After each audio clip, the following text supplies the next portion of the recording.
અમદાવાદમાં લાંચિયા અધિકારીને એસીબીએ લપેટમાં લીધા છે। લાંચિયા અધિકારી આરોગ્ય અધિક સચિવ પર એસીબીએ ગાડીઓ કાસ્યો હતો અને દિનેશ પરમાર 30 લાખ રૂપિયાની લાંચ લેતા રંગે હાથ ઝડપાયા હતા।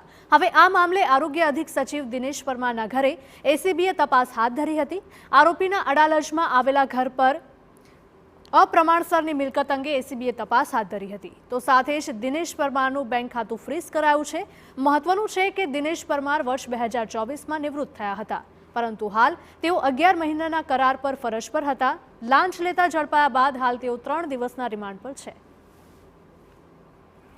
તેઓના નવા નિવાસસ્થાને અડાલજ વાવની બાજુમાં સ્વર્ણિમ વાટિકા બંગલોઝમાં રહેવા માટે ગયેલા ત્યાં સર્ચની કાર્યવાહી અત્યારે આ સમયે ચાલુ છે અને સર્ચ કાર્યવાહી કરવામાં આવી રહી છે। આ ઉપરાંત તેમના જે બેંક લોકર હોવાની માહિતી જે પ્રાપ્ત થઈ છે એ બેંક લોકરને સીઝ કરવા માટે થઈ અને અમારી એક બીજી ટીમ ત્યાં મોકલવામાં આવેલી છે।